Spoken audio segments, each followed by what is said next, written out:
Uzi where ton son carry it, ton son carry it, ton son carry it. Ah! The man with the iron fist. That's what mode I'm in right now.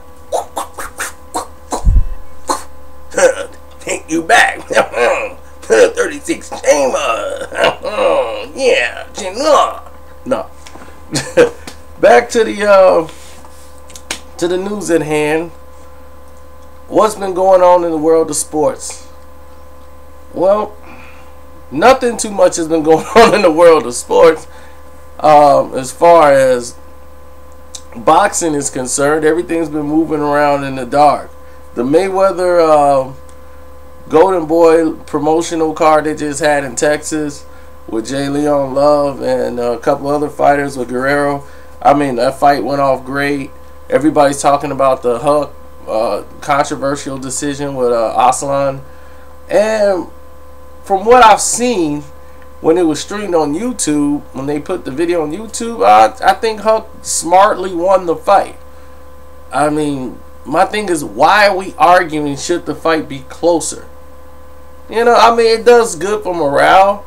Well, ARSLAN didn't win the fight. I mean, he lost it 115-113 to me. I could see him being upset at the cards that had it like 117. But it's like, you lost. Be upset that you lost.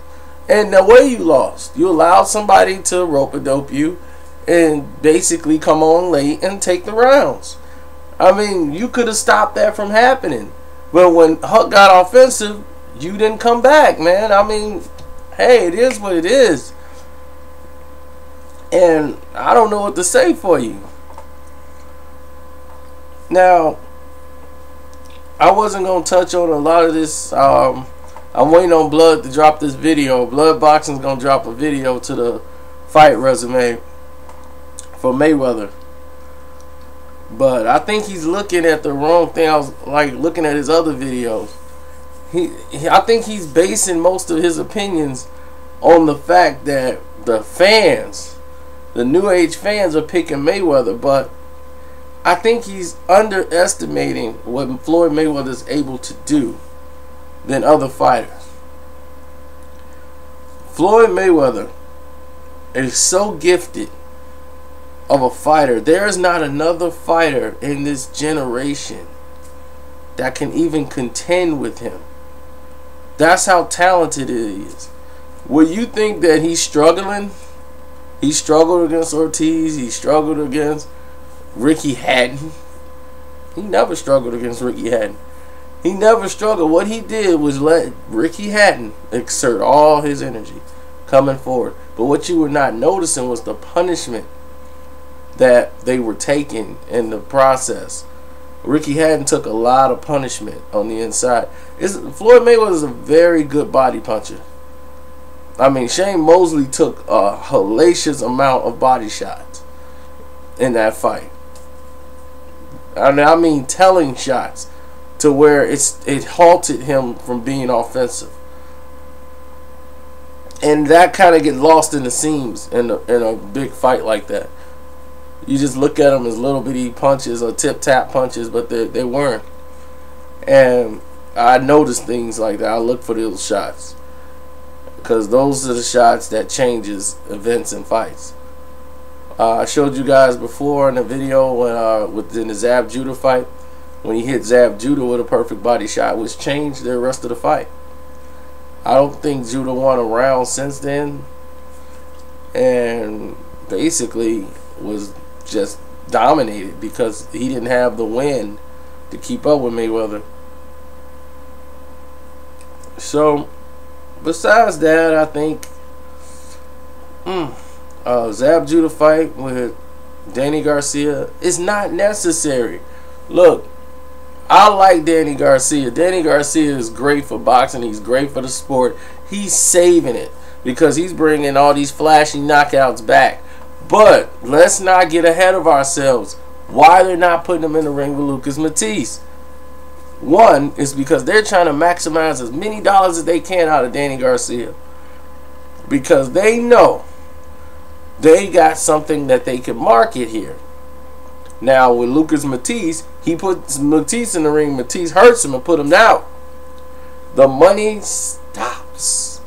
You build this guy up and you get him back in the ring with Amir Khan. Now you're going to have a different contrast of fight.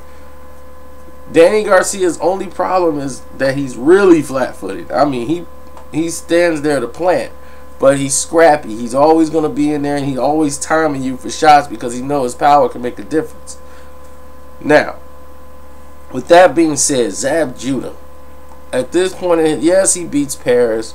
Everyone's back on, but who was Paris? That's what I'm trying to get people to understand, is that these guys were B-level, C-level fighters that he made look like B-level, C-level fighters.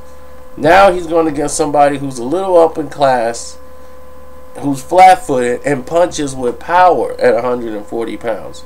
Zab Judah has power too, a good 1-2, but is it going to really work on Garcia? I doubt it. You know, it depends on which Zab shows up, but if he hits Zab with one of those counter shots, I can see Zab going down now. Zab has not really been that active. He's fighting basically once a year, and I don't know if that's good or bad for him, because sometimes it takes him a rhythm. You know, he takes him a while to get into a good rhythm, but I really don't see the fight being entertaining at this point in their careers, and part of Zab's career. And then you go look at, besides the Amir Khan fight, he's fought 2 fights, Danny Garcia, against a guy that's 35 and retire, and here's another guy that's like 36, 37, about to get out of the game. So it's just, I mean, who's next? Marquez, he's 39. It's like Garcia is going to be the retiree. He's going to be getting rid of all the old fighters. I guess that's what they're going to try to do. But is it necessary? Do we really need to see that? I know I don't. But I got to get this off, man. I went to the club, to like 2 different clubs. They carded me like a kid. I mean, what is this? And I'm just rusty, man. I was passed out at the club. I'm getting too old for clubs. I can't even get this off. That's one. Okay, I'm free. Alright, bath time. Good night.